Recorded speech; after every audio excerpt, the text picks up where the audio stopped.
service. Well, there's another thing, too. I was in the 1st Air Force. The group was a part of the 1st Air Force. Mm-hmm. Once we became members of the 1st Air Force and was assigned to Kentucky, they froze all the ranks in the entire Air Force to keep from promoting us to the positions which we were supposed to have. So nobody ever got promoted in the group that I was in while I was there. No one ever got promoted. Not even, no one else in the Air Force. Because they just couldn't do it to us individually. So they had to freeze promotions in the entire Air Force, which sometimes you wonder, what really goes on with some people in charge of things. But we were Americans. We were treated like we were the enemy. Well, I know going all the way to the history, which we'll also be touching on, but going all the way to when George Washington, the American Revolutionary War, through the Civil War, through the Spanish-American War, through World War I and World War II, there was always a hesitancy, if not an impossibility, of the black soldiers ever receiving any rank or getting any stripes regardless of what they did. In fact, it reminds me of the fact that going back to the Civil War, which is the first one, there were black men that had stripes on their back from the slave master's whip, but could never have stripes on their shoulder, in spite of the fact that they have always been courageous. They've always done what they were told in terms of, you never hear about blacks running from the service or being traitors to the service, but have always served this nation in the red, white, and blue to the utmost. James? Let me mention one other incident before you get to James. You made me recall an incident that happened. It was a bomber that crashed, a B-17 bomber. This was a white crew. They flew right over our barracks, and when I heard the plane, I knew it was going to crash because it was too low. I was corporal of the guard that night, and I said, dang, I better get down there. Something's going to happen. I know that plane is going to crash. I went out to get in my Jeep, but there's a guy beat me in my Jeep. He was a private. He jumped in the Jeep, and he took off to where the plane was going to crash, which was 2 blocks away. He went down there, and the first thing he did, he jumped in the plane. The plane was burning. Pulled out 3 guys. He pulled out one, went back and got another, went back and got another one before the plane actually, it didn't explode, it just burned. The rest of the crew burned. His name was Charles Pines. He never got mentioned for what he did. Never. It was just his manhood that made him do what he did, regardless of who they were. Nobody's really color conscious. Right. They were people. They were dying in there. He went in there and pulled them out. He never got 1 second of recognition. And that's the sort of thing that makes you take a turn. You wonder, why are we fighting this war, and who are we fighting it for? I just wanted to mention that. Okay, well, I'm glad you did. I'm certain that there have been a number of men, regardless of color, who were not recognized, but again, it appears that a lot of our men, particularly, who served in all the wars, who did all kinds of acts of bravery and valor, were never really recognized in any form, and some were done posthumously, or whatever that word is, but in most cases, no mention was made or no recognition was given. James, what war did you serve in? Andre, I was in the Vietnam War. Okay.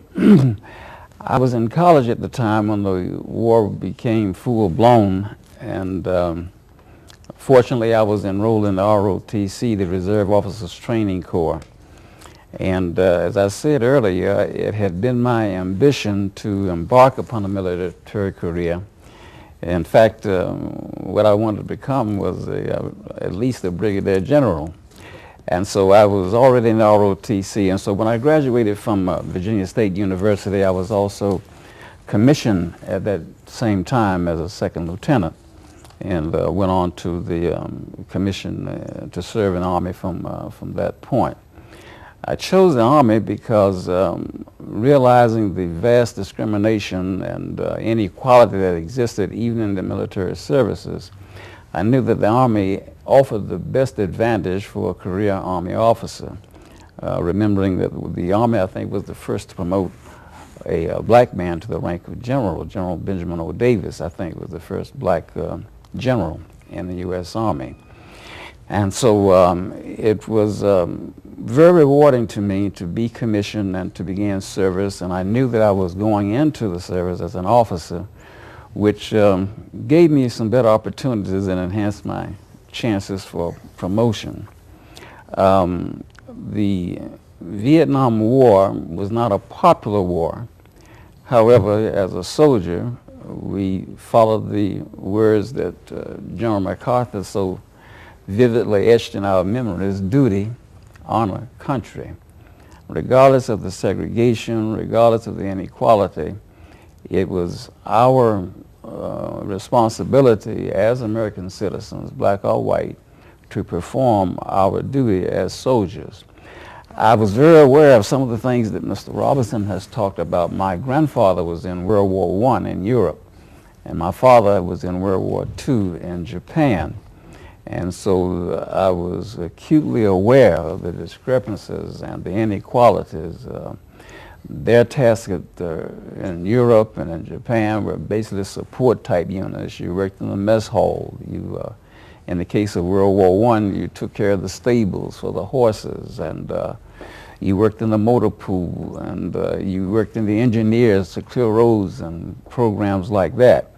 But to be up in the command structure, commanding troops, and being in the line to be promoted to higher ranks was something that really became available during the Vietnam era. And I was privileged to serve there. I'm lucky to be out alive. One of the unique things I found that during that era, in the Vietnam era, the services had become totally integrated by that time. And we certainly have to applaud the military because they took a giant step in moving towards equality and integration when the services became fully integrated during the Vietnam era. And I went to Vietnam not knowing whether I'd come back alive or not, but thankfully I did survive. The Journal Star was very kind in doing the story on me this weekend, and I really thank Ron Ory, who wrote the story, and Ron Johnson, who did the photography, because so often the military achievements, and achievements of any type for that matter, they're usually wrote about after you're gone. You read them in the obituary columns. And to be highlighted and my story told has certainly been a very great honor to me, as it is an honor to be on your show to be able to speak about it. Well, it was your story that appeared in the Journal Star with your picture on the front. And the title was Heart of a Hero. Wounded veterans who wear the Purple Heart share the traits of courage, pride, and patriotism.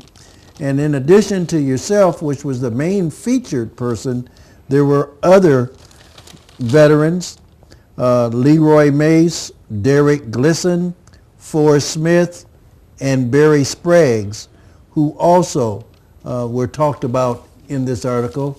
And after seeing that article, that's when I came up with the idea of having you, as well as Randolph Robinson, who has often shared his stories and his experiences in serving in the military, both positive as well as negative.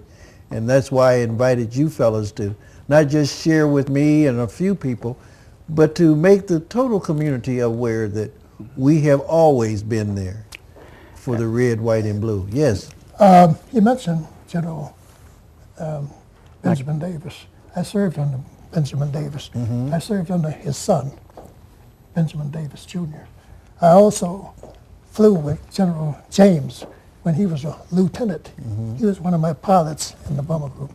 I never forget those things. And also a footnote to what you said when you quoted General MacArthur. In addition to his plus side, unfortunately he had a negative side from what I read. He was a staunch segregationist, and he was one who insisted that the military stay segregated. And shortly after his removal, I believe, by President Truman, he was replaced with General Ridgway, I believe his name was. That's correct. And General Ridgway is the person who really pushed for the integration of the armed services. And it took years before it actually happened. I forgot the number, but the president at that time issued an order to integrate the service, but it still took years before it was really fully integrated, if it still is fully integrated.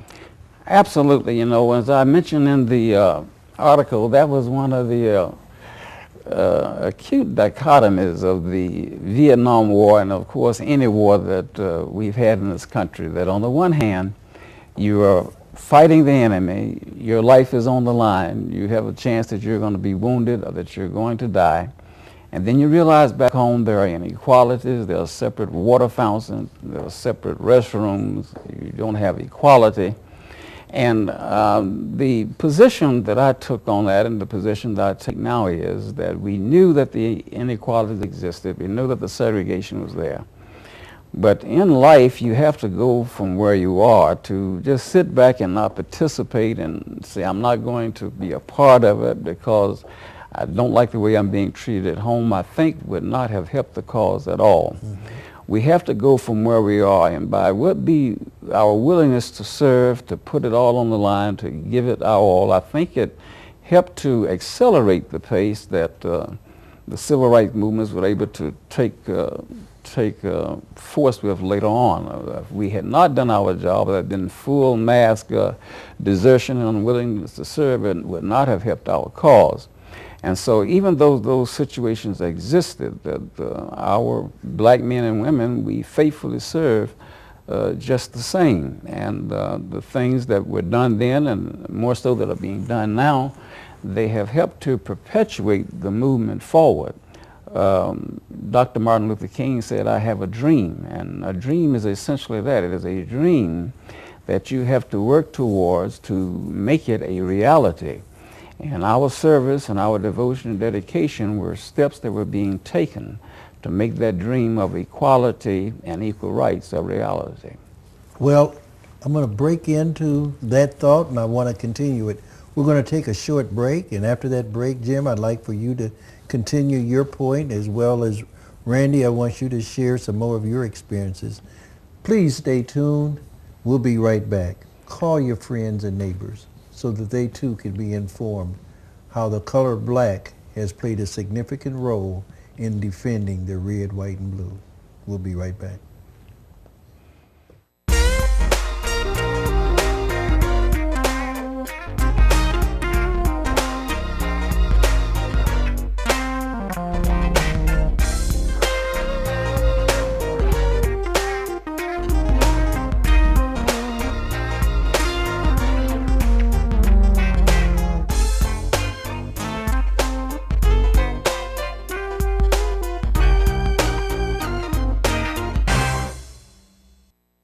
Welcome back to Captions and our discussions of the roles that blacks have played in this country in defending the red, white, and blue.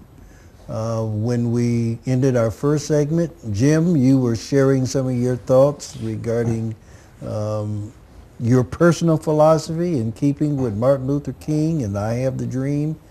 And I'd like to continue our discussions with you and Randolph Robinson regarding some of your attitudes that may have been affected while in the service, as well as how you were received once the service had ended, whether it was in Vietnam or in your case in World War II.